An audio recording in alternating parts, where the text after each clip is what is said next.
Wa yas'alunaka 'anir ruh. Qulir ruhu min amri rabbi. Wa ma utitum minal ilmi illa qalila. Wa yas'alunaka, mereka bertanya kepada kamu Muhammad, 'anir ruh, tentang roh.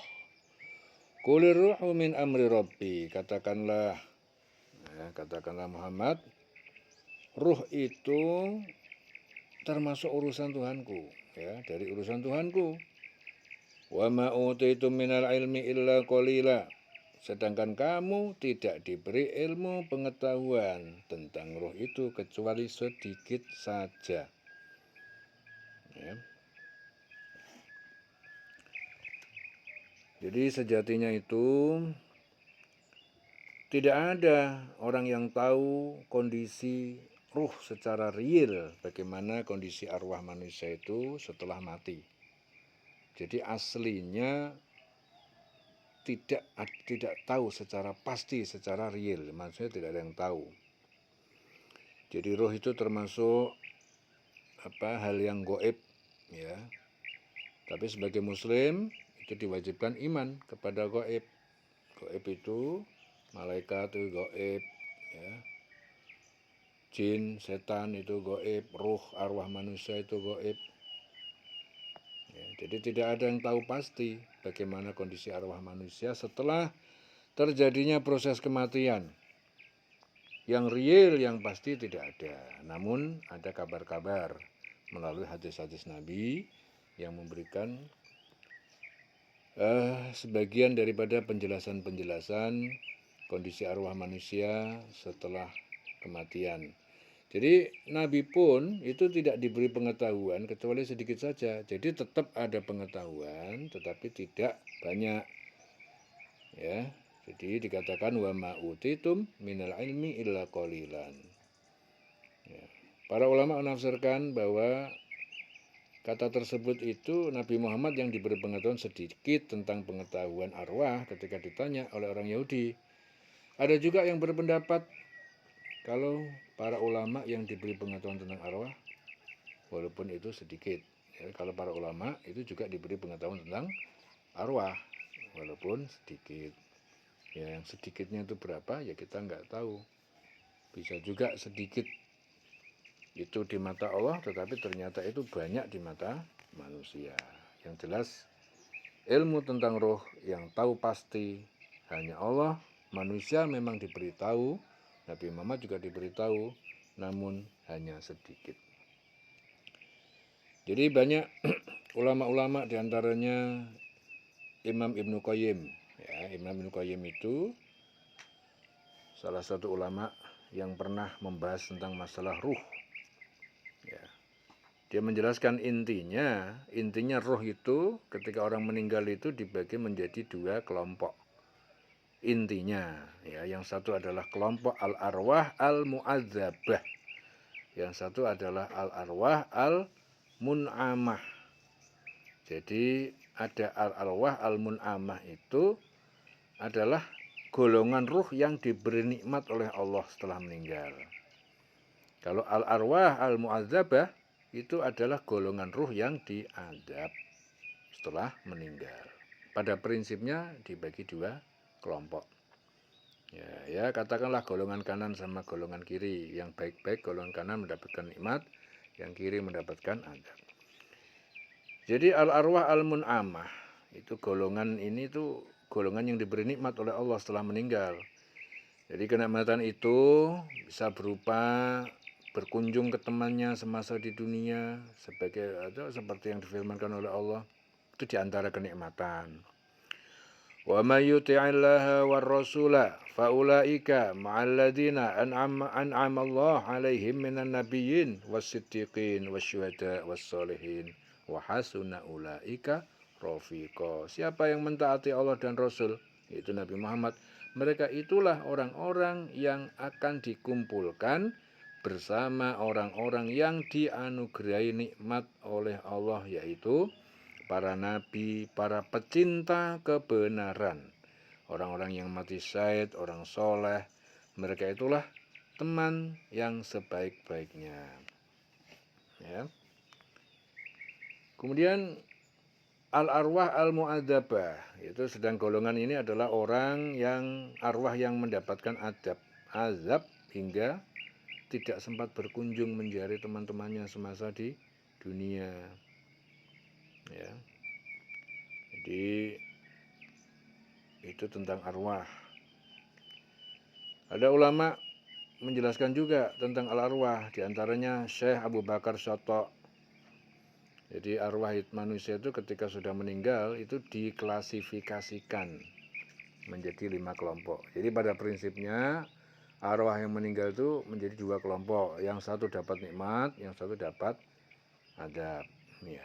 Tetapi menurut ulama yang lain, ada ulama yang memberikan informasi lagi, ya, lebih merinci, ya, kelompok itu dirinci lagi. Yang 2 kelompok itu dimekarkan lagi, dirinci lagi. Yang pertama apa? Ya, masing-masing kelompok itu punya porsi, tempat sendiri. Innal arwaha ala khamsati aqsam. Ya, bahwa roh itu dibagi menjadi 5 golongan setelah meninggal. Al-arwah al-anbiya. Pertama adalah kelompok rohnya para nabi. Kemudian al-arwah asyuhada, yaitu rohnya para syahid. Ya. Kemudian al-arwah arwah muti'in, al-muti'in, orang-orang yang taat. Kemudian al-arwah al-asad minal mu'minin, yaitu lagi apa, orang-orang arwahnya orang-orang yang maksiat tapi golongan orang yang beriman tapi maksiat. Kemudian al-arwah al-kufar, yaitu arwahnya orang kafir. Ya. Arwahnya orang kafir. Jadi penjelasan itu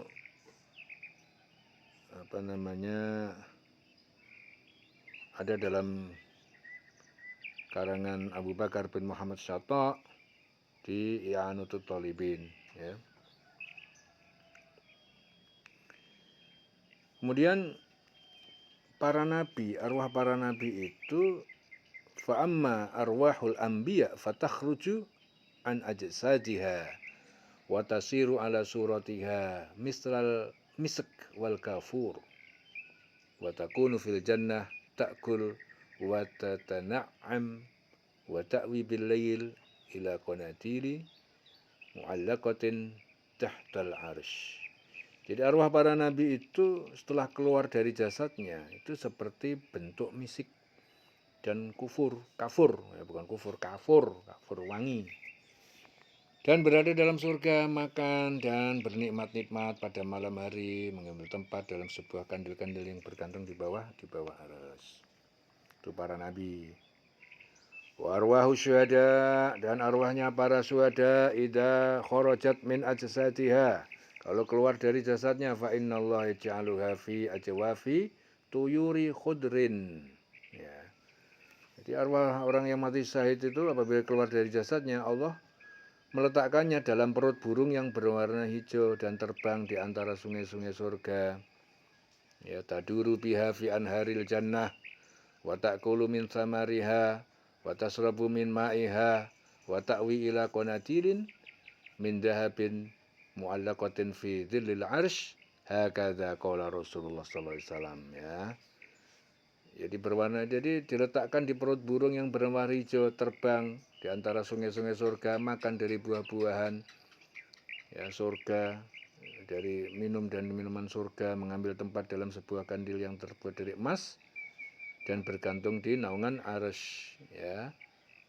Mu'allaqatin fi dhillil arsy hakadha qala Rasulullah sallallahu alaihi wasallam. Ya, itulah yang disampaikan Rasulullah sallallahu alaihi wasallam.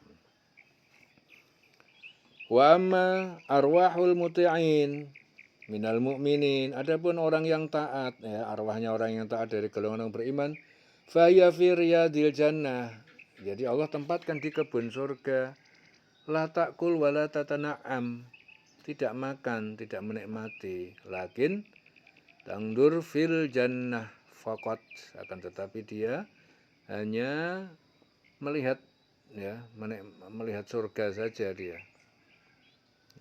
Jadi melihat surga, swarga.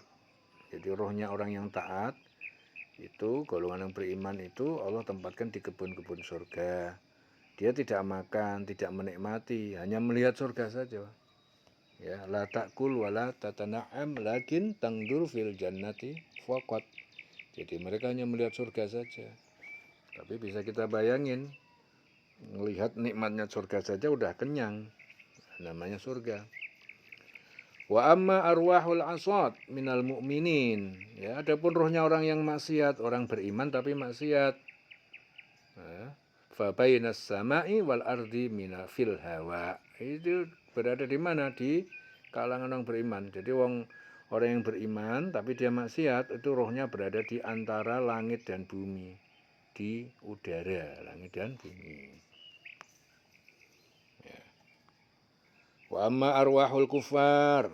Ya, adapun rohnya orang kafir, fahiya fi ajwafi tuyuri sudin fi sijjin. Jadi mereka berada di perut burung yang hitam dan dalam sijjin. Jadi rohnya orang kafir itu dia berada di perut burung yang hitam dalam sijjin. Sijjin terletak di bawah bumi yang ketujuh. Jadi inti bumi, perut bumi yang lapis ketujuh. Di situ letaknya rohnya orang kafir. Ya. Dan rohnya itu bersambung dengan jasadnya ketika rohnya itu diadab, maka jasadnya pun merasa kesakitan. Ya, seperti matahari yang terletak di langit keempat dan cahayanya tembus ke bumi. Ya, seperti itu juga roh orang yang beriman di alien yang nikmat-nikmatnya dan cahayanya bersambung juga ke surga. Ya, jadi orang yang beriman itu tembus nikmat-nikmatnya dan cahaya seperti cahayanya itu masuk alien itu yang bernikmat-nikmat dan cahayanya bersambung sampai ke surga. Tapi kalau orang-orang kafir, ya, dia di perut bumi, ya, kemudian jasadnya itu bersambung dengan jasadnya ketika rohnya itu diadab dan merasakan kesakitan. Jadi intinya sejatinya itu yang tahu pasti kondisi arwah manusia setelah proses kematian hanyalah Allah, hanya Allah saja. Tidak ada makhluk di dunia ini yang diberi pengetahuan pasti tentang bagaimana kondisi arwah roh itu, dan itu merupakan rahasia ilahi yang diberitahu secara detailnya. Ya, hanya Allah saja yang berhak dan tahu detailnya. Seperti apa kondisi roh yang sebenarnya. Ya, kita sebagai manusia hanya diberi pengetahuan tentang sedikit, seperti gambaran-gambaran yang disampaikan oleh Rasulullah SAW. Ya, maka wa yas'alunaka 'anir ruh. Ya. Maka mereka bertanya kepada kamu Muhammad tentang ruh. Kulir ruh, katakanlah Muhammad min amri Rabbi. Katakanlah, ya Muhammad, roh itu termasuk dari urusan Tuhanku. Wa ma utitum minal ilmi illa qalila. Sedangkan kamu tidak diberi ilmu pengetahuan, ya, kecuali sedikit saja. Ya. Al-Isra ayat 85. Ya, dileleng selawase urip.